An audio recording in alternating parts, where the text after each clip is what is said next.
ভালোবাসার গল্প আবার ফিরে এলাম। চারিদিকে স্তব্ধতা, নীরবতা, আকাশটা ঘন কালো মেঘে ছেয়ে গেছে, চারিদিকে রিমঝিম বৃষ্টি। আসলে আজকের এই বৃষ্টি ভেজা দিনে গল্পটি না বললেই নয়। আমি বলেছিলাম যে ভালোবাসার গল্পর অনেক বিশাল একটি গল্প, কারণ এই গল্পটি দীর্ঘ ২৬ বছরে ধীরে ধীরে গড়ে ওঠা, অনেক চড়াই উতরাই পার করে আজকের এই গল্পের হিরো হিরোইন যে হিরো পর্যায়ে এসেছে, তারই যে বাস্তবতার কাহিনী, বাস্তব কাহিনী বলতে গেলে একটু সময় দরকার, কি তাই না? তো আবারও শুরু করলাম ভালোবাসার গল্পের দ্বিতীয় এপিসোড। যেখান থেকে শেষ করেছিলাম সেখান থেকে শুরু করছি। নায়ক নায়িকা যখন পালিয়ে চলে গেল তার সেই চাঁদনি রাত্রে, তার কলিগকে নিয়ে, তার প্রেমিকার হাত ধরে চলে গেল।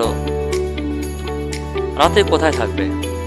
কারণ সবারই বয়স তখন অল্প, সবাই কিশোর কিশোরী। তো যাই হোক, মাথায় বুদ্ধি আসলো যে রাস্তায় তারা যাচ্ছিল সেদিকেই হালসা নামে একটি বাজার আছে, নাটোর জেলার অন্তর্গত। সেখানে তার এক আত্মীয়র বাসা এই নায়কের ছিল। এটা হিরো জানতো না, কিন্তু তার প্রেমিকা জানতো। তো তারা সে বাড়িতে আশ্রয় নিল। তখন রাত বাজে ১২টা। যেহেতু আজকে হিরো ভালো ফ্যামিলি ছিল, তো তারা যার বাড়িতে আশ্রয় নেয় সেটা হলো তার ফুফাতো বোনের বাড়ি। তো অনেক দিন পর তার ফুফাতো ভাই তার বাড়িতে আসছে। তারা খুব এক্সাইটেড যে বড় লোকের ছেলে তাদের বাড়িতে আসছে। তাদের কোনো কমিউনিকেশন ছিল না, কানেক্টিং ছিল না। কিন্তু তার পাশে যে মেয়েটিকে তারা দেখতে পেয়ে চমকে ওঠে যে এই এত অল্প বয়সে একটা মেয়ে, হাফ প্যান্ট পরানো, ফ্রক পরানো, এই মেয়েটি কি? তার বর্তমান হিরোকে প্রশ্ন করলে সে তার ঘটনা সব খুলে বলে যে এই ঘটনা। তো যাই হোক, সে রাত্রিটা তারা কোনো মতন এখানে কাটায়। সকালের দিকে হিরোর বাড়িতে তার যে জঘন্য কুখ্যাত ডাকাত মামা বা শ্বশুর তার বাড়িতে আক্রমণ করে, হিরোর বাড়িতে। বলে তার মেয়েকে উদ্ধার করে দেওয়ার জন্য। তার মেয়েকে নিয়ে তার ছেলে পালিয়েছে, যদি উদ্ধার করে না দেয় তাহলে মামলা থেকে শুরু করে আদার্স যে নৃশংস হত্যাকাণ্ড সেটা সে ঘটাবে। অর্থাৎ তার ভাইগনা, আজকে যে হিরো, তার জামাই এবং তার মেয়ে দুটোকে যেখানেই পাবে সেখানেই কেটে টুকরো টুকরো করে নদীতে ভাসিয়ে দেবে। কারণ তার তো অভ্যাস আছে জবাই করা, তার অভ্যাস আছে মার্ডার করা, কারণ সে একজন মার্ডারার, খুনি, জঘন্যতম কুখ্যাত ব্যক্তি। হিরো বাড়িতে আসার পরে, এই থ্রেট দেওয়ার পরে হিরোর বাবা মা চিন্তিত হয়ে পড়ে। যাক, তাদেরকে উদ্ধার করা হয়, বাড়িতে নিয়ে আসা হয় হিরো এবং হিরোইনকে। নিয়ে আসার পরে তার হিরো বড় ভাই ছিল বিবাহিত। তো তারা সবাই একজোট হয়। হওয়ার পরে বলে যে এটা কোনো ঘটনা না, মেয়ে মেয়ের বাড়ি চলে যাবে আর ছেলে নিজের বাড়ি থেকে যাবে। তো এক্ষেত্রে হিরোকে ডাকা হয়। তার বাবা, হিরোর বাবা ছিল, উপযুক্ত বোনেরা ছিল এবং বড় ভাই ছিল। তারা বলল যে কি করা যায়। হিরোর একটি কথা, সে বিয়ে করবে। ৩বার তাকে প্রশ্ন করা হয় যে হিরো কি করবে। তার ভাই তাকে প্রশ্ন করে। হিরো প্রতিবারই উত্তরই বলে সে বিয়ে করবে মেয়েটাকে। এতে তার পাশে থাকে তার বাবা ক্ষিপ্ত হয়ে তাকে মারধর শুরু করে হিরোকে। তখন সময় ছিল কত হবে, সন্ধ্যার একটু হওয়া ভাব সে সময়টাতে। তো বাবার হাতে পিটুনি খেয়ে হিরো অভিমান করে বাড়ি থেকে বের হয়ে যায় রাত্রে, মেয়েটাকে তার বাড়িতে রেখে। তো যেহেতু হিরো ছোট মানুষ, কত বয়স হবে, 15 কি 16। তো ছোট মানুষ বলছে এই কারণে যে এই ঘটনা যখনকার 1997 কি 98 সালের, তখন এতটা বিদ্যুৎ ছিল না কারো বাড়িতে, আর আশেপাশে খুব ঝোপঝাড় ছিল, অতটা আলোকিত ছিল না। এখন যেমন চারিদিকে আলোর উজ্জ্বল ছটা এবং চারিদিকে পরিষ্কার পরিচ্ছন্ন, কিন্তু আগে ততটা ছিল না।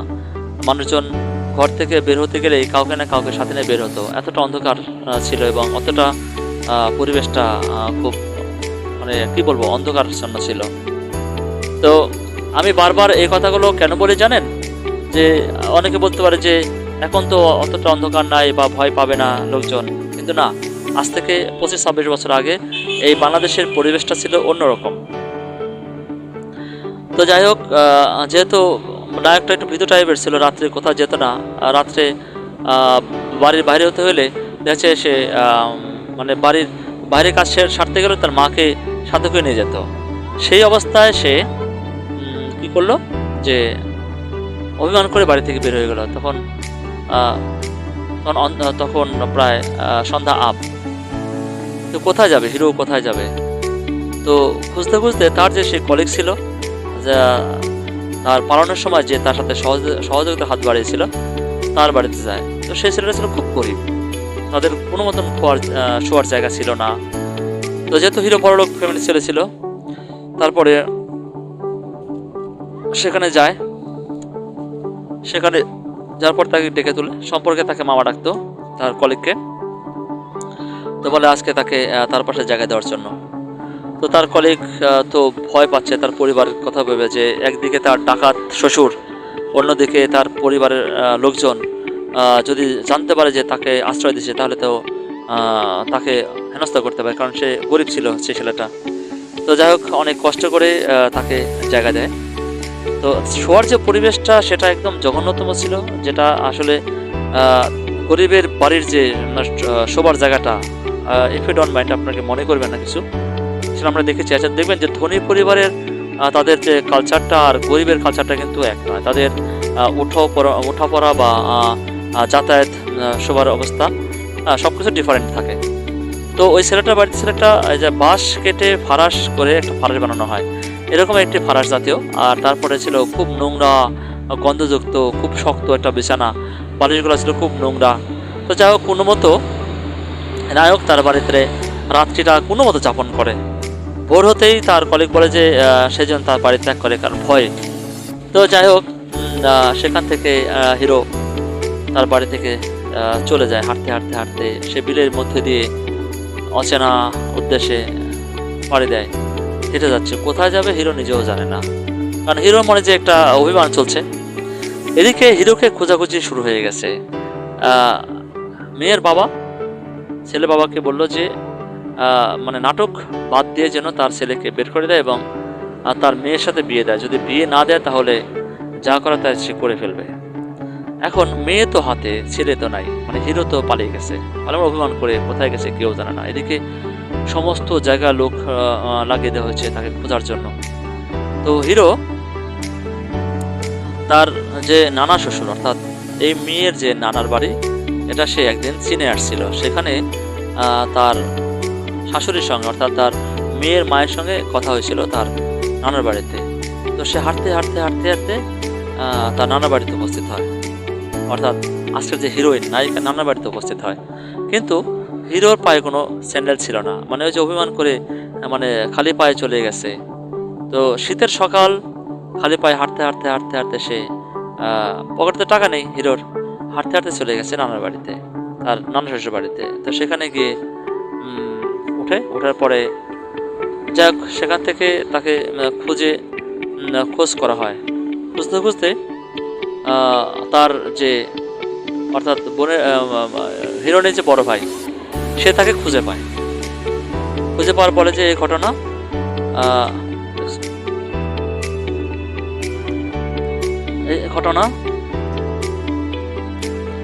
তো কি করা যাবে,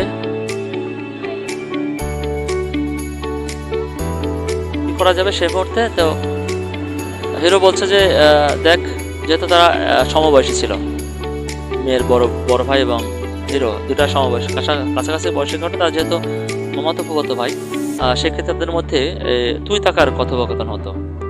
তো যাই হোক, এই হিরোকে তার ভাই নিয়ে তার খালার বাড়িতে রেখে আসে, অর্থাৎ তার হিরোইনের খালার বাড়িতে। সেখানে দিন যায় রাত যায়, মানে সময় তো পার হয় না। হিরো তো হিরোইনকে পাওয়ার সেই ইচ্ছা, যে কখন তার মনে মানুষের কাছে পাবে। মানে এই যে একটা আকুতি, ভালোবাসা মানুষকে কাছে পাওয়ার যে আকুতি, এটা যারা প্রেম করছে তাদের মনে এটা আছে যে কতটা সে মুহূর্ত যে কেন যেন যেতে চায় না যে পর্যন্ত না পাওয়া হয়। তো যাই হোক, এদিকে হিরো বাড়িতে তোলপাড় শুরু হয়ে গেছে, হিরোকে পাচ্ছে না। এদিকে হিরোর যে শ্বশুর অর্থাৎ মামা, যে কুখ্যাত ব্যক্তি, সে তো থ্রেট দিয়ে যাচ্ছে পরপর যে আজকে সন্ধ্যার মধ্যে বিয়ে হইতে হবে, নতুবা একটা বিশৃঙ্খলা সৃষ্টি করবে। হিরোর বাবা খুব চিন্তিত, হিরোর পরিবার খুব চিন্তিত, কোথাও খুঁজে পাচ্ছে না। এদিকে হিরোইনের যে ভাই, তাকে নিয়ে নাটক শুরু করেছে যে তাকে পাওয়া যাচ্ছে না কোথাও। তো যাক, এমত অবস্থায় সন্ধ্যার দিকে হিরোইনকে নিয়ে যাওয়া হয় তার বড় বোনের বাড়িতে, আর হিরোকে তার খালার বাড়ি থেকে ওই অনেক ভিতরের রাস্তা দিয়ে দিয়ে দুজনকে এক জায়গায় করা হয়। তো হিরো তার সম্বন্ধীকে বলছে যে কোনো কেস কাছারের জন্য না হয়, তার বাবাকে যেন পুলিশ হ্যারাসমেন্ট করানো হয় বা পরিবারকে যেন পুলিশ হ্যারাসমেন্ট করানো হয়। তো যাক, হিরণের ভাই তাকে আশ্বাস দিয়ে বলে যে না, এই ধরনের কোনো ঘটনা হবে না তার সঙ্গে যাওয়ার জন্য। তো ঠিক আছে, তারা যায় সে জায়গায়, কাঙ্ক্ষিত জায়গায় গিয়ে তার প্রিয়তমার মুখটা দেখতে পায় হিরো। আসলে সেই মুহূর্তটা যে কতটা আনন্দের, কি বলবো, যে আসলে যার জীবনে এই ঘটনাগুলো ঘটেছে সেই একমাত্র অনুধাবন করতে পারে সেই মুহূর্ত ঠিক কেমন। তাদের বিয়ের আয়োজন করা হয়, সেক্ষেত্রে এখানে বলা বাহুল্য যে ছেলে এবং মেয়ে, মানে হিরো এবং হিরোইন দুজনেই কিন্তু নাবালক নাবালিকা, কারো বিয়ের বয়স হয়েছিল না। 14-16 বছরের যে তাদের বিয়ে, এরকম 13 বা 16 বছরের একটা বিয়ে।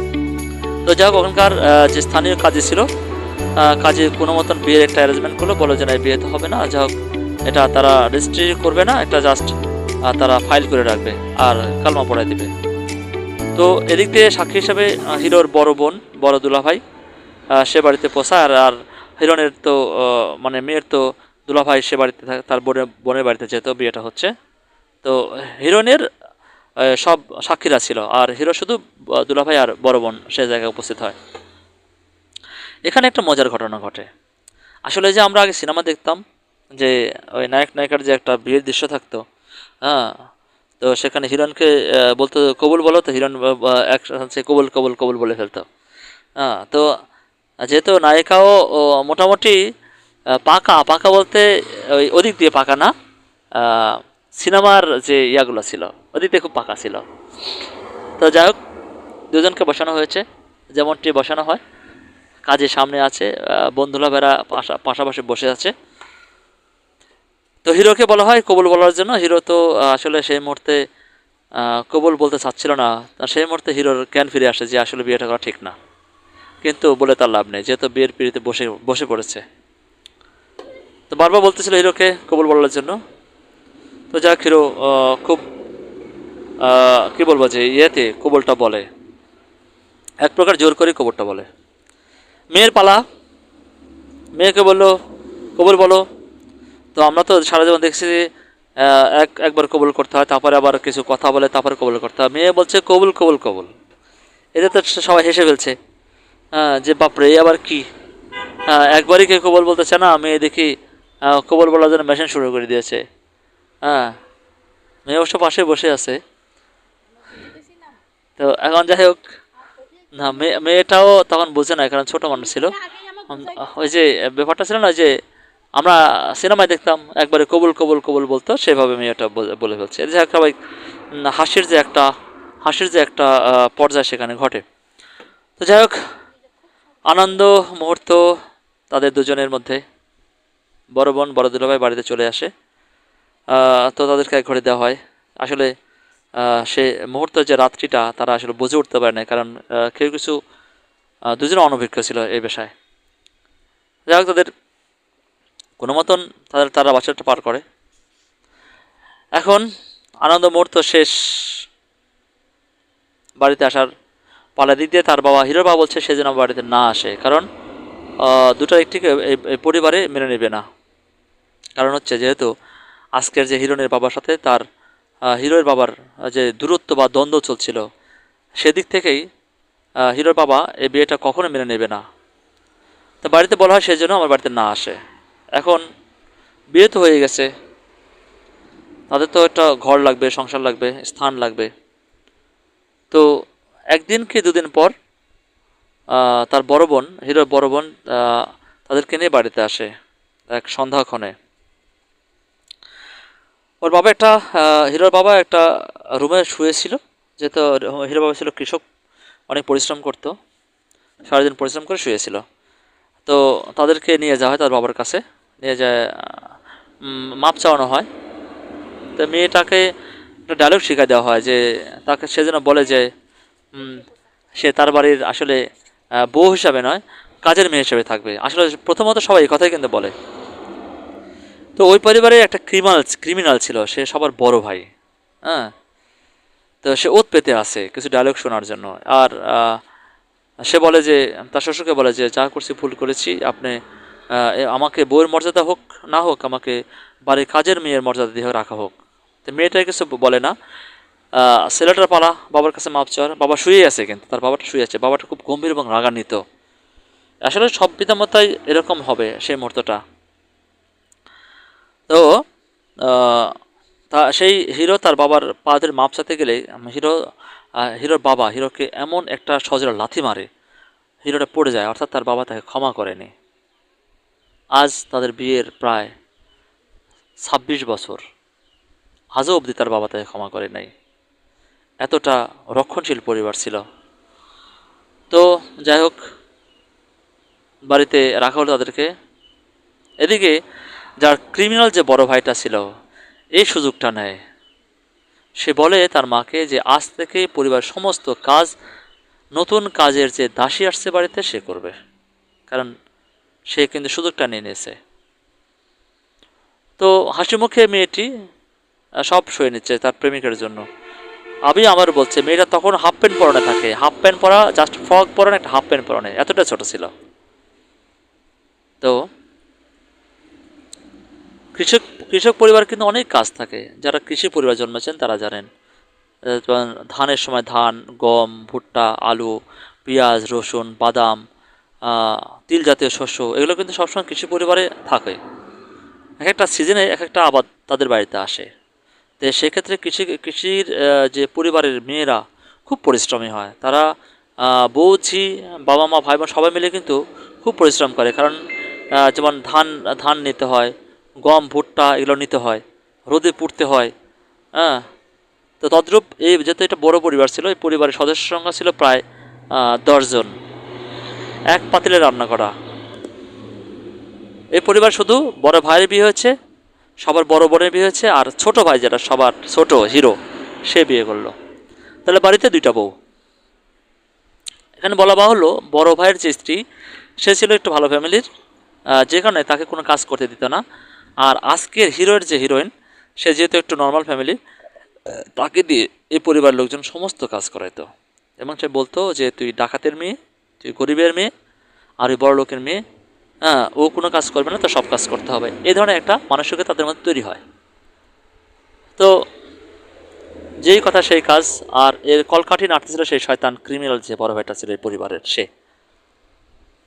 মেয়েটি সকল অত্যাচার সহ্য করে নিত, কারণ মেয়েটি তো নিজের মা ছিল না, বাবা থেকেও নাই। একমাত্র প্রেমিক পুরুষের মুখের দিকে চেয়ে এইটুকু একটা মেয়ে পুরো পরিবারের সমস্ত কাজ সে করত এক হাতে। মেয়েটিকে দেখুন, একটা বাচ্চা মেয়ে 5 কেজি চাউলের একটা পাতিল সে কেমনে তোলে। সে পরিবারে 4 থেকে 5 কেজি চাউলের পাতিল রান্না করতে হতো, কারণ 11-12 জন সদস্য, কাজের লোকটুক সহ প্রায় 15-16 জনের খাবার রান্না করতে হতো। আর এই পুরো রান্নার ব্যাপারটি দায়িত্ব ছিল এই ছোট্ট এই মেয়েটির। এটা তার পানিশমেন্ট। তবুও সে করে। প্রথম প্রথম হাত পুড়ায় ফেলছে, ভাত ঠিক মতো রান্না করতে পারে নাই, তরকারি স্বাদ করতে পারে নাই, এই জন্য অনেক কথা শুনতে হয়েছে তাকে। তবুও সে সব কিছু মেনে নেয়। তো কৃষি পরিবারে যেহেতু কাজ অনেক থাকে, তাদের যে ধান আসতো, প্রায় 150-200 মণ ধান আসতো। এই ধানের যে যে পোয়ালটা থাকে, মানে খ্যারটা থাকে, অনেকেই এটাকে খ্যার করে, অনেকে পোয়াল করে রাখা হয়। পোয়াল যারা বোঝেন, এটা গরুকে খাওয়ার জন্য। একটা হচ্ছে বড় বড় পালা করা হয়, আর একটা আছে আটি করা হয়। তো তো এই পরিবারের এই কর্তাটা কখনো আঁটি করতো না, যেহেতু এই পরিবারে প্রায় 10টা থেকে একটা গরু ছিল, গাভী থেকে শুরু করে এর গরু সহ, আর নাঙ্গল দিয়ে জমি চাষ করতো এরা। সেক্ষেত্রে এই 8-10টা গরু খাবারের জন্য প্রায় প্রচুর পোয়াল তাদের লাগতো। তো ধান মাড়াই করার পর তারা পোয়াল করতো এবং সেটা রোদে শুকাতে হতো। আর এটা যে কাঁচা কাঁচা যে খ্যার, মানে পোয়াল যেটাকে বলি আমরা, প্রচুর ভার ছিল। তো এই পরিবারের মেজো ভাই ছিল, সবাই মিলে সকালবেলা উঠে, কিছু পরিবারের লোকজন সবাই কিন্তু ভোরে উঠে এই পোয়ালগুলো আটি করে বেঁধে মাথায় দিয়ে দিয়ে আশেপাশে যে তাদের অনেক, যেহেতু অনেক বড় বাড়ি ছিল ওদের, প্রায় 8 বিঘা জমির পর তাদের বাড়ি ছিল, তা চারিদিকে প্রচুর জমি পড়ে থাকতো, সেই জমিতে তারা এই পোয়ালগুলো রোদে শুকাতো। তো রোদে শুকাতে গেলে কিন্তু আপনার একটা কি বলে যে গ্রাম্য ভাষা যারা ইয়া করে তারা বলে এটাকে কি যেন বলে, যেটাতে পোয়াল শুকানো হয়, হুম, এটাতে পোয়াল শুকাতে হতো। তো এই পোয়াল শুকানোর দায়িত্ব ছিল এই ছোট্ট এই মেয়েটির। মেয়েটা খুবই সুন্দর ছিল, ছোটোকালে খুবই সুন্দর ছিল, মানে যে কেউ দেখে তার প্রেমে পড়বে এবং যে কোনো মেয়েটিকে দেখে ভালোবাসতে চাইবে, এতটা সুন্দর ছিল আজকের হিরোইন। চিকন চিপচিপা ছিল, দুধে ফর্সা ছিল, মানে দুধ ফর্সা যেটাকে বলে, সাদা ফর্সা, হ্যাঁ, এবং খুব মুখের গড়নটা খুব ভালো ছিল, সুন্দর দেখতে ছিল। এই চেহারাটা নিয়ে সে এই প্রায় 8 থেকে 10 বিঘা জমির পোয়াল, হ্যাঁ, তার সাথে দুজন কামলা থাকতো। দেখুন কতটা খারাপ এই পরিবারের লোকজন। পরপুরুষের সাথে, মানে কামলা বুঝেন তো, যারা বাড়িতে কাজ করে, কাজের লোক আমরা বলি কামলা, হ্যাঁ, এদের সাথে এই মেয়েটিকে পোয়াল শুকানোর কাজে লাগাই দিত। তো মেয়েটি কিছু মনে করতো না, মেয়েটি ধুমছে কাজ করতো, রোদে পুড়ে যেত, ফর্সা মানুষ, লাল টকটকা হয়ে যেত। আর আজকের যে হিরোইন, এ ছিল বলদ প্রকৃতির, হ্যাঁ, এর বাবার কথা ছিল যে তার বউ দাসীর কাজ করবে আর সে পড়াশোনা করবে, এই চুক্তি হলো। তো বলদ নায়ক পড়াশোনা করতো, দূর থেকে দেখতো আর বউ কাজ করছে, আর এই দূর থেকে পড়াশোনা করতো, মানে এমন একটা পরিস্থিতি তৈরি হয়েছিল বাড়িতে। তো এখানে একটা কথা বলে রাখি, এদের কিন্তু বাসরাত হয়েছিল না, ন্যাক নেকা কেন, এরা এই বাড়িতে আসার পর থেকে এর যে হিরোইন সে তার ননদের কাছে থাকতো, আর আজকের যে হিরো সে তার মেজো ভাইয়ের সাথে থাকতো, মানে কাউকে এক জায়গায় করতে দিত না। এই পরিবার ভয় ছিল যে অল্প বয়সে যদি তাদেরকে এক জায়গায় দেওয়া হয় তাহলে বাচ্চা কাচ্চা হয়ে যাবে, তাদের ভবিষ্যৎ নষ্ট হবে, হয়তোবা এই বুঝেই অথবা অন্য কোনো পানিশ করার জন্য তাদেরকে এক ঘরে দেওয়া, মানে রাখছিল না। দেখেন কতটা কষ্ট, আজকে স্বামী স্ত্রী এক জায়গায় থাকবে সেটাও তাদের ভাগ্য হলো না। এমন করতে করতে দীর্ঘ 3 থেকে 4 বছর পার হয়ে যায় তাদের বাড়িতে, তবুও দুজনকে এক জায়গায় মানে দেয় না, আলাদা আলাদা রাখা হয়। ভাবুন তো বিষয়টা কেমন, যে মনের মানুষ একই বাড়িতে আছে কিন্তু কেউ কাউকে কাছে পাচ্ছে না, এমন একটা সময়ের মধ্যে তারা যাচ্ছিল, কারণ বাড়ির কড়া নিয়ম যে কেউ এক জায়গা হতে পারবে না। তো যাই হোক, এর মধ্যে এদের পরিবারের যে বোনগুলা ছিল, এখন এরা ছিল সব যুবতী, বিবাহযুক্ত, সব পড়াশোনা করে, ছেলে তো ইনকাম করতে চায় না, আজকের যে হিরো সে তো বেকার। তো বইয়ের পোশাক আশাক সে কোত্থেকে দেবে, তো জামা কাপড় ছিঁড়ে গেলে তাদের যে ননদ ছিল, মানে ছেলের যে বোন ছিল, এদের পুরানো যে পোশাকগুলো এটাই এই মেয়েকে পরতে হতো, হ্যাঁ, এটাই ঢিলাঢালা পোশাক হতো, এটাই এটাই সে পরতো। আর এখন যে ফ্যাশন, আজ থেকে 26 বছর আগে এত ফ্যাশন ছিল না বাংলাদেশে, এতটা কেউ ফ্যাশন জানতো না। তো যাই হোক, মেয়েটা ওই সিরে ছাড়া বা ননদের যে মানে পোশাকগুলো, ফেলে দেওয়া পোশাকগুলো সে পরতো। তো এর মধ্যে তখন মানুষের বাসায় ততটা দালান বাড়ি ছিল না, ইটের বাড়ি ছিল না, আজ থেকে 26 বছর আগে। বেশিরভাগ শুধু বড়লোক যারা উচ্চ মধ্যবিত্ত তাদের বাড়িতে দালান বাড়ি থাকতো, বাদ বাকি নিম্নবিত্ত বা গরিব যারা তাদের বাড়িতে ছনের ঘর, খেয়ারের ঘর এগুলো থাকতো, সোলার বেড়া এগুলো থাকতো। তো এরা নতুন বাড়ি দেয় আজকে হিরো, তখনকার সময় প্রায় 35 হাত বাড়ি দেয়, তখনকার সময় তৎকালীন, মানে এরা বড় লোক তখনকার সময় যার বাড়িতে দালান বাড়ি তারা সবচেয়ে বড় লোক মানুষ। তো বাড়ি হয়েছে কিন্তু মেঝে পাকা ছিল না, মেঝে আপনার পানি দিয়ে কাদা দিয়ে লেপতে হতো, যারা গ্রামে বসবাস করেন তারা জানেন। তো যেহেতু এদের অনেক ধান হতো, মসুর ডাল এগুলো হতো। তো গোলাঘর নামে একটা আমরা জানতাম, যারা কৃষক তারা বোঝেন গোলাঘর, যেখানে খাদ্যপণ্য মজুত রাখা হয়। তো এটা একটা গোলা তৈরি করা হয় বাঁশের কাবারি দিয়ে সুন্দর করে ঘুরায় ঘুরায় ঘুরায় ঘুরে গোল করে একটা গোলা তৈরি করা হয়। আর সেই গোলার মধ্যে এরা এক বছরের খাবার সংগ্রহ করে রাখতো কৃষকরা। যেমন ধান রাখতো, গম রাখতো, মসুর রাখতো, ডাউল রাখতো, এগুলো রাখতো। তাদের ভিতরে এটা এদের বড় বাড়ি, প্রায় 10 বিঘা জমি ধান আসতো, সেখানে বড় একটা গোলা রাখতো এই বাড়িতে। তো গোলা যে ঘরে থাকতো, তখন তো বিদ্যুৎ নেই এই বাড়িতে, অন্ধকার। গোলাটার মাচা করতে হতো, একটু উঁচু করে মাচার উপরে গোলাটা বাঁধতে হতো, আর মাচা নিচে সবসময় ঘুটঘুটে অন্ধকার থাকতো। আর গ্রামের সে সময় খুব সাপ ইঁদুর এগুলো থাকতো। তো এখন এই কাঁচা যে মেঝেগুলো থাকতো সেগুলো যদি কন্টিনিউ লেপাপোছা না করা হতো, তাহলে যে চেরা জাতীয় একটা ইয়ে আছে, উদ্ভিদ আছে, এটা মাটি তুলতো বা ইঁদুর মাটি তুলতো, গর্ত করতো। সেক্ষেত্রে প্রায় সপ্তাহে 2 দিন গোটা মানে বাড়িগুলো লেপতে হতো পানি দিয়ে। আর এই পুরো বাড়িটা লেপার দায়িত্ব ছিল আজকের হিরোইনের। দেখুন কষ্ট কাকে বলে, শাস্তি কাকে বলে। এর দায়িত্ব হচ্ছে এই 4টা রুম ওকে পানি দিয়ে লেপতে হবে হাত দিয়ে। সবচেয়ে ভয়ঙ্কর হচ্ছে সেই যেখানে খাদ্য রুমের নিচে অনেক ঘুটঘুটে অন্ধকার, সেটার ভিতরে গিয়ে ওকে লেপে আসতে হবে। ছোট মানুষ, হ্যাঁ, বাচ্চা মানুষ, ওকে মানে তার যে শাশুড়ি, তার তো নিজের ফুফু হয়, ওই কোনো ছাড়, তার ফুফু তাকে কোনো ছাড় দিত না। তার ফুফু তো গিয়ে লেপ, হ্যাঁ, ছোটো মানুষ গিয়ে ভিতরে গিয়ে হাঁটু গেড়ে, মানে বুক ডাউন দিয়ে ভিতরে ঢুকে যেত, ওখানে গিয়ে লেপ্ত পুরোটা। তে আল্লাহর কি কাজ, একদিন ভিতরে ঢুকেছে সেই লেপে।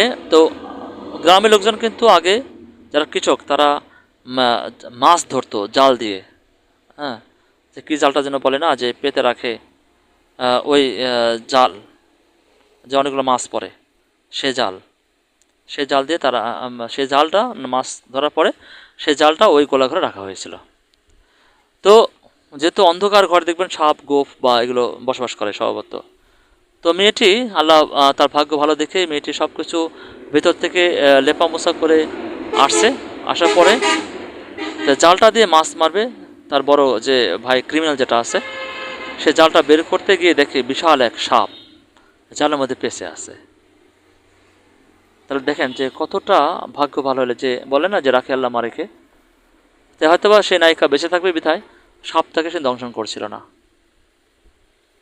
এতটা কষ্ট, এতটা শাস্তি মেয়েটাকে এই পরিবার দিত, তারপর তার মুখে সবসময় হাসি ফুটে থাকতো, শুধু তার ভালোবাসা মানুষের মুখে দিক তাকিয়ে।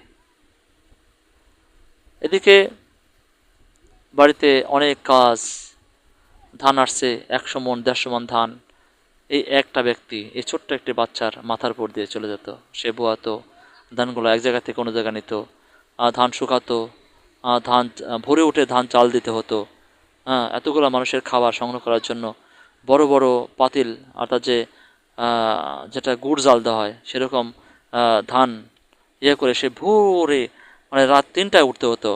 ছোট্ট একটা বাচ্চা মেয়ে, হ্যাঁ, ঘুমাতে দিত না একে ঠিক মতো, ভোরে তুলে দিত। হ্যাঁ, পরিবারের যতগুলো থালা বাসন ছিল সবগুলো তাকে পরিষ্কার করতে হতো। পাশে একটা পুকুর ছিল। দেখেন ছোট একটা মেয়ে রাত যদি 3টা 4টে তুলে দেয়, তার তো ভয় লাগার কথা, তাই না?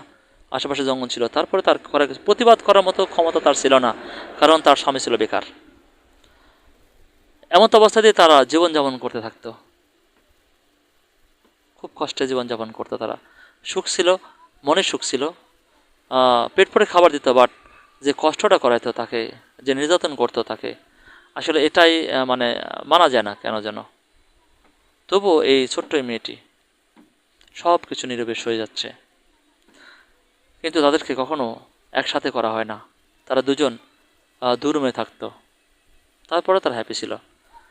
মেয়েটির কথা ছিল, তুমি প্রতিষ্ঠিত হও, তুমি পড়াশোনা করো, কষ্ট যা হোক সে মেনে নেবে। তো হিরো পড়াশোনা করতেছে, তো যাই হোক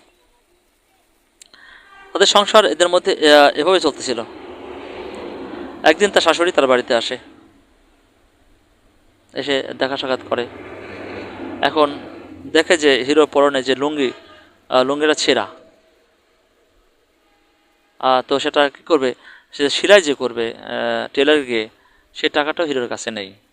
তো হিরো করছে কি, সে লুঙ্গিটা গিরো দিছিল। তো সেটার দিকে তার শাশুড়ির নজর যায়। তার শাশুড়ি তো মানে অন্য পরিবারে বিয়ে হয়েছে। তো সে পরিবারের অতটা সচ্ছল ছিল না, অসচ্ছল পরিবারে বিয়ে হয়েছে। এখন কী করবে? তো তার শাশুড়ি সেই সময়ে একটা লুঙ্গির দাম ছিল 70 থেকে 80 টাকা। একটা লুঙ্গির দাম ছিল। এখন সেই লুঙ্গি 600 থেকে 700 টাকা দাম। তো তার শাশুড়ি তাকে কিছু টাকা দিয়ে যায়। তখনকার সময় 500 টাকা মানে অনেক টাকা।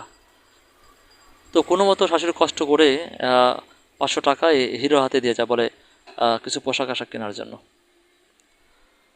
তো যাক, হিরো পোশাক আশাক কিনে কিছুটা যতটুকু পারা যায়।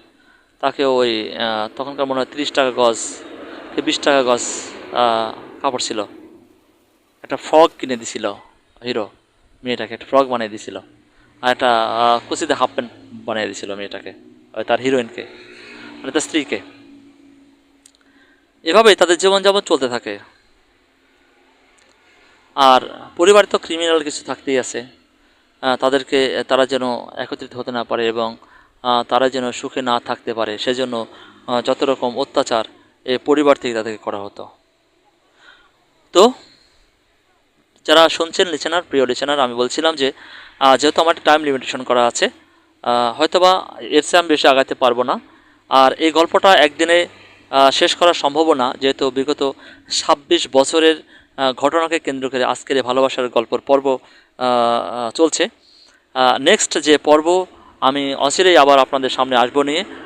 সামনে আরও কিছু লোমহর্ষক কাহিনী আছে, যেগুলো শুনলে আপনাদের খুব খারাপ লাগবে। এই যে আজকের যে হিরো হিরোইনের যে জীবন কাহিনী যে আরও কতটা কষ্টের মধ্যে দিয়ে যাবে, এটা কিন্তু এখনও শুরু করি নাই, শুরু হবে। তো যেহেতু আমার সময় শেষের দিকে, আপনারা যারা শুনছেন, আপনাদের কাছে ছোট্ট একটি অনুরোধ, আপনারা অবশ্যই আমার চ্যানেলটাকে সাবস্ক্রাইব করবেন, কমেন্ট করবেন, শেয়ার করবেন। আর আমি একজন আইনজীবী, যদি আপনাদের কোনো আইন পরামর্শ দরকার হয় আমাকে কমেন্টসে নক করবেন, আমি আপনাদেরকে আইন পরামর্শ দেব। তো আপনারা সে পর্যন্ত সবাই সুন্দর থাকবেন, সুস্থ থাকবেন, ভালো থাকবেন। এ পর্যন্তই, আল্লাহ হাফেজ।